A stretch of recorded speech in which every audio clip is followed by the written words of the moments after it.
নবদ্বীপের গৌরাঙ্গ মহাপ্রভু ভক্তি আন্দোলনের মহান পথ প্রদর্শক। নমস্কার দর্শকবৃন্দ, আজকের ভিডিওতে আমরা জানব বাংলার ইতিহাস ও আধ্যাত্মিক জগতের এক উজ্জ্বল নক্ষত্র নদিয়ার গৌরাঙ্গ মহাপ্রভু সম্পর্কে। গৌরাঙ্গ মহাপ্রভু, যিনি শ্রী চৈতন্য মহাপ্রভু নামেও পরিচিত, জন্মগ্রহণ করেন পবিত্র নদিয়া জেলার নবদ্বীপে। তার জন্ম হয়েছিল ফাল্গুন পূর্ণিমার দিনে, যা পরবর্তীতে গৌর পূর্ণিমা নামে ভক্তদের কাছে বিশেষ উৎসব হিসেবে পরিচিত হয়ে ওঠে। ছোটবেলা থেকেই তিনি ছিলেন অত্যন্ত মেধাবী ও জ্ঞান পিপাসু। তার আসল নাম ছিল বিশ্বম্ভর মিশ্র, কিন্তু সবার কাছে তিনি নিমাই নামেই পরিচিত ছিলেন। শিক্ষাজীবনে নিমাই ছিলেন একজন অসাধারণ পণ্ডিত। তিনি ব্যাকরণ, দর্শন ও শাস্ত্রবিদ্যায় পারদর্শিতা অর্জন করেছিলেন।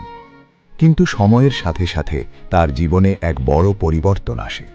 তিনি উপলব্ধি করেন যে শুধুমাত্র বিদ্যা নয়, মানুষের জীবনে ভক্তি ও প্রেমই সবচেয়ে বড় শক্তি। এরপর থেকেই তিনি ভক্তি আন্দোলনের প্রচারে নিজেকে উৎসর্গ করেন। তিনি মানুষের মধ্যে হরিনাম সংকীর্তনের মাধ্যমে ভগবানের প্রতি প্রেম ও সমতা প্রতিষ্ঠার বার্তা ছড়িয়ে দেন। তার নেতৃত্বে শুরু হয় এক বিশাল আধ্যাত্মিক আন্দোলন, যা শুধু বাংলাতেই নয়, সমগ্র ভারতবর্ষে গভীর প্রভাব ফেলে। গৌরাঙ্গ মহাপ্রভুর শিক্ষা ছিল অত্যন্ত সহজ ও মানবিক। তিনি বলতেন, জাতি, ধর্ম বা সামাজিক অবস্থান নয়, প্রত্যেক মানুষই ভগবানের কাছে সমান। তার এই বার্তা মানুষের মনে নতুন আশা ও শান্তির সঞ্চার করেছিল। হাজার হাজার মানুষ তার কীর্তনে যোগ দিয়ে আত্মিক আনন্দ লাভ করতেন। পরবর্তীতে তিনি সন্ন্যাস গ্রহণ করেন এবং জীবনের বাকি সময় ভক্তি প্রচারে ব্যয় করেন।